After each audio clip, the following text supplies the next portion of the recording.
mayambu khurumjari ngasi di pork pickle oina tawrase pork pickle se thaina koine school da hostel da lei kanda imanaba naga masa darjeeling masa ke anga yamna puna rakhi akoi gi life saver oirami hostel gi chak khinjang dagi du mapan da sakhi doba hostel da changki doba oiraga di masi yamna kana bani mayam try tobiya haurase adudi kilo pork ani laure sumaina ka aga fajana samthoga pressure cooker da amukha kamhalasi दुगो pressure cooker काम गाइदा मसाला सेमाउरसी ऐहांना लौरिसे फदिगोम जीरा गुलमोरक soap मरु खरा तवादा सालसी अनु कहनबिगनु खरा सालदी यारनी दुगो इंहलगा grinder दा नत्रगा तोक्सुदा फजना सुदोकपिरो यामना कुपना सुद्रसु यागनी दो pressure cooker सु कामे अमुरते हेना कामहन गुमसे अदुगा सा से लौथोअगा ngahak inhalasi pork se inghanbo oina sing chanam su semaurasi sing chanam morok akangba grinder da natraga toksu da phajana sudokpiro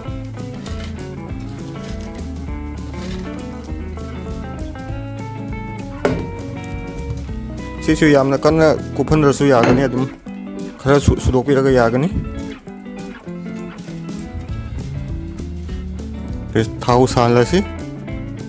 थाउ दी खरा यामे अचार सेमदुइनिना द तेजपत्ता खरा थादरे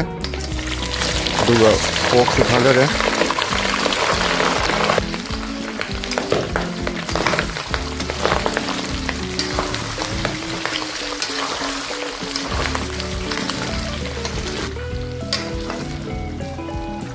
हाई फेट ओखायरगा थुम हापसलसी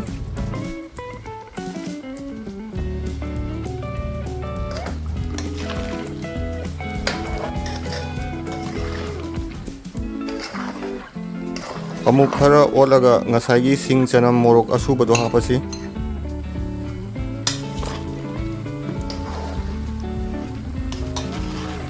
हाइफेट ओखाइ बिरो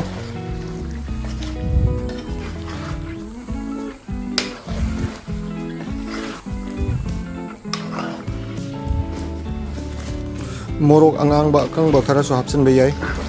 सि हायंगवाइ कोना चाब सु याम हावबनी सिसिना क यांगंग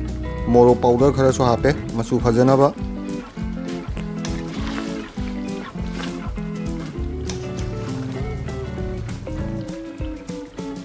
दुगा ngसाइगी मरु मरांग असुबदो अदुसु हापसलसी दुगा नागा स्टाइल ओइरदि मरु मरांग थाव हापना दे अदुगा दार्जिलिंग रोंगिदि अमु मखोइदि मरु मरांग स्पाइसेस हापनै मी मीगी अपामबनी दको मी मीगी अपामबा टेस्ट नि हाइतार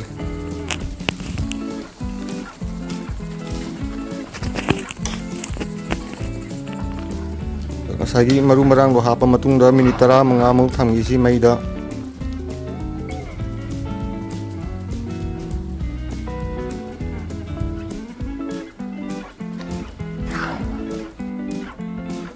मई मुथालगा ngaktung फजना इंगहनगिसि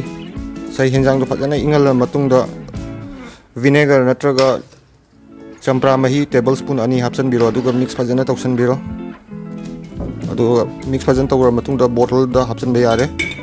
अदुदा बोतल से यारी मखै लिकली की बोतल सिजनबियो प्लास्टिक बोतल ओरदि फूड ग्रेड प्लास्टिक सिजनबियो आइगी सिदि हप्ता अमा मुक्ति चलनी ngasi charasु यारे अदो नुमि खरनी लेगा चाबना अमु हेना हावबनी तो मयामसु कमाइन तौबिगम सेमगा अमता यंगबियो थाउ सिसु अदुम हापसन बियो थाउ सिसु प्रिजर्वेटिव ने यादुदि फरे थैंक यू मैम